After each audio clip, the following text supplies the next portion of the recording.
Sugatan ng isang opisyal ng Cotabato City LGU at patay naman ang driver nito matapos pagbabarilin ng hindi pa nakikilalang mga sospek.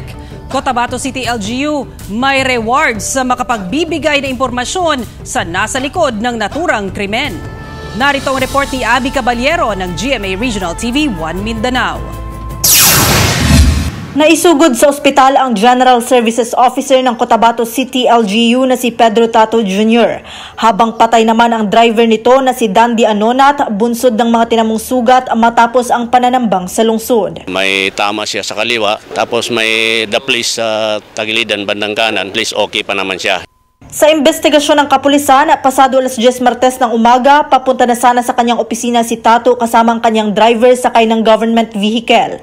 Nang tambangan at pagbabarilin sila sa LR Sebastian Street, Rosary Heights 10 sa Cotabato City. Kalibre 45 na baril umano ang ginamit ng suspect ayon sa otoridad. Merong nakaabang na unidentified suspects and then moving kasi itong service ng ating mga biktima. Kaya po hinabol pa po siya ng mga putok po. Tapos po yung ang mga biktima natin is nakamanage po na i-drive yung sarili nila sa hospital.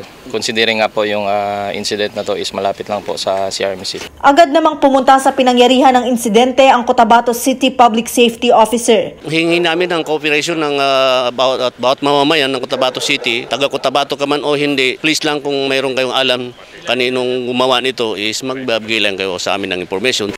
Kinundina naman ng Cotabato City LGU ang insidente. Naglaan ito ng 300,000 pesos na reward para sa makapagbibigay ng lead sa mga sospek. Mula sa GMA Regional TV 1 Mindanao, Abby Caballero, nagbabalita para sa GMA Integrated News.